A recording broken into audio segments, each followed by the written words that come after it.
ಆತ್ಮೀಯರೇ, ಇವತ್ತಿನ ಕ್ಲಾಸು ಬಹಳನೇ ಮಹತ್ವವಾಗಿರುತ್ತೆ. ಯಾಕಂತಂದ್ರೆ ಫಸ್ಟ್ ಪಾರ್ಟ್, ಆಮೇಲೆ ಸೆಕೆಂಡ್ ಪಾರ್ಟ್ ಅದು ಬೇಸಿಕ್ಸ್ ಅನ್ನ ತಗೊಂಡಿದ್ದು. ಈ ಥರ್ಡ್ ಪಾರ್ಟ್ ಅನ್ನೋದು ಏನಂತಂದ್ರೆ 10th, ಹಾಗಾಗಿ ಜೊತೆಗೆ ಸೆಕೆಂಡ್ PU ಇವು ಎರಡಕ್ಕೂ ಕೂಡ ಇದೇ ರೀತಿನೇ ಕ್ವಶನ್ಸ್ ಕೇಳಲಾಗತ್ತೆ. ಇದೆಷ್ಟು ಮಾರ್ಕ್ಸ್ ಅಂತಂದ್ರೆ it is carrying what year 5 marks. ನಿಮಗೆಲ್ಲರಿಗೂ ಗೊತ್ತಿರಬೇಕು, this is carrying for 5 marks. ಹೌದಾ? ಹಾಗಿದ್ದಲ್ಲಿ ಹೇಗೆ ಬರಿಬೇಕು ಅನ್ನೋದನ್ನ ಇವತ್ತು ನಾವು ಡಿಸ್ಕಸ್ ಮಾಡೋಣ. ಇನ್ನೊಮ್ಮೆ ಗಮನ ಬಿಟ್ಟು ನೋಡಿದ್ರೆ ನೀವು ಆರಾಮಾಗಿ 5 ಮಾರ್ಕ್ಸ್ ನಿಮ್ಮ ಪಾಕೆಟ್ ಅಲ್ಲಿ, ಅಂದ್ರೆ ನಿಮ್ಮ ಕೈಯಲ್ಲಿ ಅಂತಂದಾಗೆ. ಓಕೆ, ನೋಡಿ ಹೇಗೆ ಕೇಳಲಾಗುತ್ತೆ ಕ್ವಶನ್ ಇಲ್ಲಿ. ದಟ್ ಈಸ್ ಸೆಕೆಂಡ್ PU ಒಂದು ಟಾಪಿಕ್ ಅನ್ನ ತಗೊಂಡು ನಾನು ಡಿಸ್ಕಸ್ ಮಾಡ್ತಾನೆ. ನೋಡಿ, ಡಾನ್ ಗೊಂಜಾಲೋ ಮತ್ತು ಡೋನಾ ಲೋರಾ ಇಬ್ಬರು ಕ್ಯಾರೆಕ್ಟರ್ ನಲ್ಲಿ ಒಂದು ಡಿಸ್ಕಸ್ ಆಗ್ತಾ ಇದೆ. ಫಸ್ಟ್ ಗೆ ನೋಡಿ, ಡಾನ್ ಗೊಂಜಾಲೋ ಏನ್ ಕೇಳ್ತಾರೆ ಅಂತಂದ್ರೆ, are you speaking to me senora? Don Laura ಏನ್ ಹೇಳ್ತಾಳೆ, ಎಸ್ ಟು ಯು. ಹೌದಾ? Don Gonzalo, what do you wish? And finally Dona Laura ಏನ್ ಹೇಳ್ತಾಳೆ, you have scared away the birds who are feeding on my crumbs. ಇಂದು ಒಂದು ಸಣ್ಣ discussion ಹೇಗೆ ನಾವು ಬದಲಾವಣೆ ಮಾಡ್ಕೊಳ್ತಾ ಇದ್ದೇವೆ ಅಂತ ನೋಡ್ಕೋಬೇಕು. ಇಲ್ಲಿ ಸ್ವಲ್ಪ ನೀವು ಗಮನ ಬಿಟ್ಟು ನೋಡಬೇಕು ಹೇಗೆಲ್ಲ ಬದಲಾವಣೆ ಐತಂದ್ರೆ, ಫಸ್ಟ್ ಗೆ Don Gonzalo, this is Don Gonzalo. ಹೌದಾ? ಹಾಗಾದ್ರೆ ಫಸ್ಟ್ ಗೆ ಇದು ಯಾವ ಸೆಂಟೆನ್ಸು, ಸ್ವಲ್ಪ ನೀವೇನಾದ್ರೂ ಗಮನ ಬಿಟ್ಟು ನೋಡ್ಲಿಕ್ಕೆ ಸಾಧ್ಯ ಇದೆ. ಇದು ಏನಂತಂದ್ರೆ ಇಂಟರೋಗೇಟಿವ್. ನೋಡಿ, ಬೇಸಿಕ್ಸ್ ವರ್ಕ್ ಮಾಡಿದ್ ಎಷ್ಟು ಅನುಕೂಲ ಆಗ್ತಾ ಇದೆ ಅಂತಂದ್ರೆ, this is called as interrogative ಅಂತ ಹೇಳ್ತೀವಿ. ಅಂತಂದ್ರೆ ಪ್ರಶ್ನಾರ್ಥಕ. ಇಂಟ್ರೋಗೇಟಿವ್ ಬಂದಾಗ ನೆಕ್ಸ್ಟ್ ಚೇಂಜ್ ಮಾಡಿದಂಗೆ ಏನ್ ಹೇಳ್ತೇವೆ, interrogative it is going to change as what here. ಏನ್ ಹೇಳಿದ್ ನಾನು, ಅಸರ್ಟಿವ್ ಅಂತಾಗಿ ಬದಲಾವಣೆ ಆಗತ್ತೆ. ಇದು ನಾನು ಡಿಸ್ಕಷನ್ ಮಾಡಿದ್ದೇನೆ ಮೊದಲಿನ ಕ್ಲಾಸ್ನಲ್ಲಿ. ಹೌದಾ? ಅಸರ್ಟಿವ್ ಅಂತಂದ್ರೆ ಪಾಸಿಟಿವ್ ಸೆಂಟೆನ್ಸ್ ಕೂಡ ಅಂತ ಅನ್ಬೋದು. ಹೌದಾ? ನೋಡಿ, ಡಾನ್ ಗೊಂಜಾಲೋ ಆಸ್ಕ್ಡ್. ಹೌದಾ? ಸೇಡ್ ಇದ್ದಿದ್ದು ಆಸ್ಕ್ಡ್ ಅಂತ ತಗೋತೀವಿ. Asked Laura whether. ನೋಡಿ, ವೆದರ್ ಮತ್ತೆ ಇಫ್ ಅಂತ ಯಾವಾಗ ತಗೋತೇವೆ, ಈ sentence yes or no type question ಅಂತಂದೆ. Are you speaking to me? ಹೌದಾ? Yes or no type question ಅಲ್ವಾ ಇದು? This is called yes what, yes ಅಥವಾ ಏನೋ ನೋ ಟೈಪ್ ಕ್ವಶನ್. ಅದಕ್ಕೆ ನಾವಿಲ್ಲಿ ವೆದರ್ ಅಂತ ತಗೊಂಡ್ವಿ ಒಂದು. ನೆಕ್ಸ್ಟ್ ಆರ್ ಯು ಸ್ಪೀಕಿಂಗ್ ಐತಿ. ಯು ಅಂದ್ರೆ ಯಾರು ಇಲ್ಲಿ? ಯು ಅಂತಂದ್ರೆ ಹಿಯರ್ ವಿಚ್ ಒನ್, ಶಿ ಅಂತಂದಂಗೆ. ಯಾರು? That is Dona ಲೋರಾ. ಅದಕ್ಕೆ ನಾವೇ ವೆದರ್ ಶಿ ಅಂತ ಹಾಕೊಂಡ್ವಿ. ಒಂದೊಂದು ಲೈನ್ ಒಂದೊಂದು ವರ್ಡ್ ಎಷ್ಟು ಇಂಪಾರ್ಟೆಂಟ್ ಇದೆ ನೋಡಿ. ಹೌದಾ? ಯು ಆರ್ ಯು ಸ್ಪೀಕಿಂಗ್, ಇದನ್ನೇ ನಾವು ಯು ಆರ್ ಸ್ಪೀಕಿಂಗ್ ಅಂತಂದ್ರೆ ಅಸರ್ಟಿವ್ ಅಂತ ತಗೊಂಡದಾಗ. ಯು ಆರ್ ಸ್ಪೀಕಿಂಗ್ ಯಾವ ಸೆಂಟೆನ್ಸ್ ಇದು? ಯು ಆರ್ ಸ್ಪೀಕಿಂಗ್ ಅನ್ನೋದು ಪ್ರೆಸೆಂಟ್ ಕಂಟಿನ್ಯೂಸ್ ಚೇಂಜ್ ಆಗಿ ಪಾಸ್ಟ್ ಕಂಟಿನ್ಯೂಸ್ ಆಗುತ್ತೆ. So here she was speaking to him. ನೋಡಿ, ಮೀ ಅಂತಂದ್ರೆ ಏನು, ಒನ್ಸ್ ಅಗೇನ್ ಹಿಮ್ ಅಂತ ತಗೋತೀವಿ. You are speaking to him ಮುಗೀತು. ಅದಕ್ಕೆ ಡೋನಾ ಲೋರಾ ಹೇಳ್ತಾಳೆ, ರಿಪ್ಲೈಡ್ ಮಾಡ್ತಾಳೆ. ನೋಡಿ, she replied in the positive. ಅಂದ್ರೆ ಸ್ವಲ್ಪ ನಾವು ಆಡ್ ಮಾಡ್ಕೋಬಹುದು, ಆಡ್ ಮಾಡ್ಕೊಳ್ಳಿಕ್ಕೆ ಅವಕಾಶ ಇರುತ್ತೆ. ಹಾಗಂದ್ರೆ ಪೂರ್ತಿ ಪ್ಯಾಟರ್ನ್ ಅನ್ನ ಅಥವಾ ವ್ಯತ್ಯಾಸ ಆಗ್ಬಾರ್ದು ಸೆಂಟೆನ್ಸ್ ಅಲ್ಲಿ. ನೋಡಿ, okay, she replied in the positive, it mean yes to you ಅಂತಂದಂಗೆ. Next, Don Gonzalo what do you wish? Don Gonzalo further asked what do you wish. You ಅಂದ್ರೆ ಯಾರು? ಯು ಅಂದ್ರೆ ಇಲ್ಲಿ ಶಿ ಅಂದಾಗೆ, ಅಂದ್ರೆ ದಟ್ ಇಸ್ ಡೋನಾ ಲೋರಾ. ಅದಕ್ಕಾಗಿ ಏನ್ ಮಾಡ್ಕೊಳ್ತೇವೆ, further asked what she wished ಅಂತ ತಗೋಬೇಕಾಗತ್ತೆ. ಶಿ ವಿಶ್, ಶಿ ವಿಶಸ್ ಅಂತಂದ್ರೆ ಸಿಂಪಲ್ ಪ್ರೆಸೆಂಟ್, ಅದು ಚೇಂಜ್ ಆಗಿ ಸಿಂಪಲ್ ಪಾಸ್ಟ್ ಆಗುತ್ತೆ. ಅದಕ್ಕೆ ಶಿ ವಿಶ್ ಅಂತ ಹಾಕೋಬೇಕು. Next, Dona Laura you have scared away. You ಅಂದ್ರೆ ಯಾರು? ನೋಡಿ, ಅದಕ್ಕೆ ಸಿ ಸೇಡ್ ದ್ಯಾಟ್, ಅಲ್ಲ ಡೋನಾ ಲೋರಾ ಸೇಡ್ ದ್ಯಾಟ್. ಏನು ಯು ಅಂತಂದ್ರೆ ಶಿ ಅಂತ ತಗೋತೆ. ಶಿ ಹ್ಯಾಸ್ ಹಿಂಗ್ ತಗೊಂಡಾಗ ಸಿಂಪಲ್, ಸಾರಿ ಪ್ರೆಸೆಂಟ್ ಪರ್ಫೆಕ್ಟ್, ಅದೇ ಪಾಸ್ಟ್ ಪರ್ಫೆಕ್ಟ್ ಆಗಿ ಚೇಂಜ್ ಆಗುತ್ತೆ. ಅದಕ್ಕೆ ನಾವು ಹ್ಯಾಡ್ ಅಂತ ತಗೋಬಹುದು. ಹೌದಾ? ಇಲ್ಲಿ ಒಂದ್ ಸ್ವಲ್ಪ ಬದಲಾವಣೆ. Dona Laura you have. You ಅಂತಂದ್ರೆ ಯಾರು ಇಲ್ಲಿ? C said that he. ಹೌದಾ? ಯು ಅಂತಂದ್ರೆ ಡಾನ್ ಗೊಂಜಾಲೋ ಅಂತ ತಗೋತೀವಿ, ಸ್ವಲ್ಪ ಬದಲಾವಣೆ, ಸಾರಿ.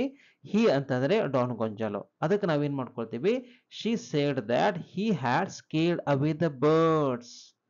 ಹೌದಾ? ಇಲ್ಲಿ ನೋಡಿ, ಹೂ ಆರ್ ಫೀಡಿಂಗ್ ಅಂತಿದೆ. ಹೌದಾ? ಹೂ ಆರ್ ಇದ್ದಿದ್ದು ಏನ್ ಅನ್ಕೊಳ್ತೀವಿ, ಆರ್ ಇದ್ದಿದ್ದು ಏನ್ ಚೇಂಜ್ ಆಗುತ್ತೆ, ವರ್ ಅಂತ ಚೇಂಜ್ ಆಗುತ್ತೆ. ಅದಕ್ಕೆ ನಾವೇ who were feeding on her crumbs. My ಅಂತಂದ್ರೆ oh which one, this is the lady. ಹೌದಾ? ಅದಕ್ಕೆ ನಾವು ಹರ್ ಕ್ರಮ್ಸ್ ಅಂತ ತಗೋತೀವಿ. ನೋಡಿ ಎಷ್ಟೊಂದು ವ್ಯತ್ಯಾಸ ಇದೆ, ಎಷ್ಟೊಂದು ಬದಲಾವಣೆ ಮಾಡ್ಕೋಬೇಕು. ಹೌದಾ? ಅದಕ್ಕೆ ನಾ ಏನ್ ಮಾಡ್ಕೊಳ್ತೇವೆ, ಇನ್ನೊಂದು ಸೆಂಟೆನ್ಸ್ ಅನ್ನ ನಾನೇ ಏನೋ ನಿಮ್ಮ ಕನ್ಸಿಡರೇಷನ್ ಮಾಡಿಕೊಂಡು ಮತ್ತೆ ಬರೀಲಿಕ್ಕೆ ಪ್ರಯತ್ನ ಪಡ್ತಾ ಇದ್ದೀನಿ. ಅಂದ್ರೆ ಈ ರೀತಿ ಬರೆಯೋದ್ರಿಂದ ನಮಗೆ ಸಾಕಷ್ಟು ಕ್ಲಾರಿಟಿ ಕೂಡ ಸಿಗುತ್ತೆ. ಹೌದಾ? ನೋಡಿ, ಹಾಗಿದ್ರೆ ಏನಿದೆ ಸೆಕೆಂಡ್ ಒನ್, ಇದು ನೀವು ಗಮನ ಬಿಟ್ಟು ನೋಡ್ಬೇಕಾಗತ್ತೆ. ಸೆಕೆಂಡ್ ಒನ್ ನೋಡಿ, ರೀಡ್ ದ ಕನ್ವರ್ಸೇಷನ್. ಏನ್ ಕನ್ವರ್ಸೇಷನ್ ಇದೆ ಅಂತ ತಿಳ್ಕೊಬೇಕು ನಾವು. ಏನ್ ಕನ್ವರ್ಸೇಷನ್ ಇದೆ? ಪೊಲೀಸ್ ಮ್ಯಾನ್ ಮತ್ತು woman. What is her full name? ಹೇಗ್ ಬರಿಬೇಕು? What is her full name? So ಇಲ್ಲಿ ಪೊಲೀಸ್ ಮ್ಯಾನ್ ಅನ್ನೋ ಬದಲು ನಾನು ಜಸ್ಟ್ ಪಿ ಅಂತಷ್ಟೇ ಹಾಕೋತೇನೆ. ಹೌದಾ?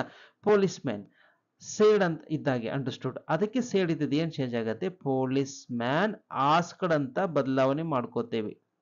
ಹೌದಾ? ಆಸ್ಕಡ್ ಯಾರಿಗೆ ಕೇಳ್ತಾನೆ? Asked the woman.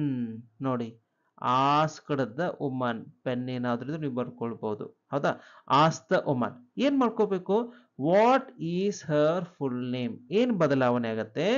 As it is what ಅಂತ ಬರಿಬೇಕು.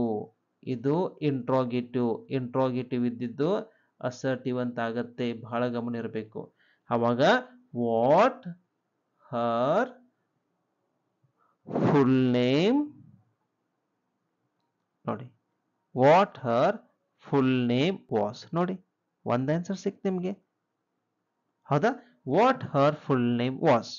ನೆಕ್ಸ್ಟ್ ಒನ್, ಅವಾಗ ವುಮನ್ ಏನ್ ಮಾಡ್ತಾಳೆ? ರಿಪ್ಲೈ ಮಾಡ್ತಾಳೆ. ಅದಕ್ಕೆ ನಾವು ಏನ್ ತಗೋಬೇಕು? ವುಮನ್ ಅಥವಾ the woman replied. The woman replied. ಏನ್ ರಿಪ್ಲೈಡ್ ಮಾಡ್ತಾಳೆ? ನೋಡಿ, ದ ವುಮನ್ ರಿಪ್ಲೈಡ್. ಹೌದಾ? That replied that she is ಅಂತಿದೆ. ಹೌದಾ? ಶಿ ಈಸ್ ಅಂತಿದ್ದಾಗ ಏನ್ ಮಾಡ್ಕೊಳ್ತೇವೆ? Replied that. ಸಿ ಇದ್ದಿದ್ದು ಆಸ್ ಇಟ್ ಈಸ್ ಶಿ ಇರುತ್ತೆ. ಶಿ ಇದ್ದಿದ್ದು ವಾಸ್, ಈಸ್ ಇದ್ದಿದ್ದು ವಾಸ್ ಅಂತ ಆಗತ್ತೆ. ನೋಡಿ, she was what? Veena Sharma. She was Veena Sharma ಅಂತ ಬರಿಬಹುದು. Next continue. The police man. Okay, the police man ಪಿ ಅಂತ ಅಷ್ಟೇ ಬರೀತಾ ಇದ್ದೀನಿ. ದ ಪೊಲೀಸ್ ಮ್ಯಾನ್ ಮತ್ತೆ ಕೇಳ್ತಾನೆ. ಏನ್ ಕೇಳ್ತಾನೆ ಅಂತಂದ್ರೆ ಫರ್ದರ್ ಆಸ್ಕ್ಡ್. ಹೌದಾ? Further asked here. ಹಾ, ನೀವು ಬಹಳ ಗೊತ್ತಿರಬೇಕು. Can you describe her? ಹೌದಾ? ಕ್ಯಾನ್ ಯು ಡಿಸ್ಕ್ರೈಬ್ ಹರ್ ಏನ್ ಮಾಡ್ಕೋಬೇಕು? ಇಲ್ಲಿ ಡಿಸ್ಕ್ರೈಬ್ ಮಾಡ್ತೀರಾ? ಇಲ್ಲ ಅಂತಂದಾಗ ಎಸ್ ಸರ್ ಅನ್ಬೋದು, ನೋ ಈ ರೀತಿ ತಗೋಬಹುದು. ಅದಕ್ಕೆ ನಾವಲ್ಲಿ yes or no type questions ಬಂದ್ರೆ ವೆದರ್ ಅಂತ ಬಳಕೆ ಮಾಡ್ಕೊಳ್ತೀವಿ. ವೆದರ್. ವೆದರ್ ಏನ್ ಬರಿಬಹುದು? Okay, you could describe. You ಅಂದ್ರೆ ಯಾರು ಇಲ್ಲಿ? ಪೊಲೀಸ್ ಮ್ಯಾನ್ ಯಾರು ಕೇಳ್ತಾ ಇದ್ರೆ? ವುಮನ್ ಕೇಳ್ತಾ ಇದ್ರೆ. ವುಮನ್ ಅಂದ್ರೆ ಯಾರು? ಶಿ. ಹೌದಾ? Whether she could. ನೋಡಿ, ಕ್ಯಾನ್ ಇದ್ದಿದ್ದು ಏನ್ ಮಾಡ್ಕೋಬಹುದು? ಕುಡ್ ಅಂತ ಬರೀಬಹುದು. She could describe her. She could describe her ಅಂತ ಬರಿಬಹುದು. ಹೌದು? ಲಾಸ್ಟ್ ಸೆಂಟೆನ್ಸ್ ನೋಡಿ, ವುಮನ್ ರಿಪ್ಲೈ ಮಾಡ್ತಾಳೆ. ಅದಕ್ಕೆ ನಾವು ಏನ್ ಮಾಡ್ಕೋಬೇಕು? The woman. Okay, the woman said ಅಂತ ಬರಿಬಹುದು. Woman said that. ಹೌದಾ? Woman said that. ಇದೇ ಶಿಯನ್ನ ಮತ್ತೆ ಶಿ ಅಂತ ಇಲ್ಲಿ ಹಾಕೊಂಡು ಈಸ್ ಇದ್ದದ್ದು ಏನ್ ಮಾಡ್ಕೊಳ್ತೇವೆ ನಾವು? ವಾಸ್ ಅಂತ ಮಾಡ್ಕೊಂಡ್ಬಿಡ್ತೇವೆ. She was thin. ನೋಡಿ, ಥಿನ್ ಅಂಡ್ ಫೇರ್ ಇನ್ ಏನ್ ಮಾಡ್ಕೋಬಹುದು? ಹೌದಾ? ಹಾ, ಸೊ ಬಹಳನೇ ಗಮನವಿಟ್ಟು ನೋಡ್ಕೋಬೇಕು. ಎಷ್ಟು ಸಿಂಪಲ್ ಟಾಪಿಕ್ ಇದೆ ನೋಡಿ. ಹೌದಾ? ಸೊ ಹೀಗೆ ನಮಗೆ ಬಂತಂದ್ರೆ ಯಾವ್ದು ಎಕ್ಸಾಮ್ ಕೂಡ ಬರಿಬಹುದು. ನೋಡಿ, ಫಸ್ಟ್ ಪಾರ್ಟ್ ಸೆಕೆಂಡ್ ಪಾರ್ಟ್ ನೋಡಿದ ಮೇಲೇನೆ ನಿಮ್ಗೆ ಬರುತ್ತೆ. ನೀವು ಸಡನ್ ಆಗಿ ಥರ್ಡ್ ಪಾರ್ಟಿಗೆ ನೋಡಕ್ ಹೋದ್ರೆ ನಿಮ್ಗೆ ಏನೂ ಗೊತ್ತಲ್ಲ. ಅದಕ್ಕೆ ನಾನು ಅಷ್ಟು ಡಿಲಿವರ್ಕ್ ಮಾಡಿದ್ದು. ಅರ್ಥ ಆಗಿದೆ ಅಂತ ನಾನು ಅನ್ಕೊಳ್ತೇನೆ. ಹೌದಾ?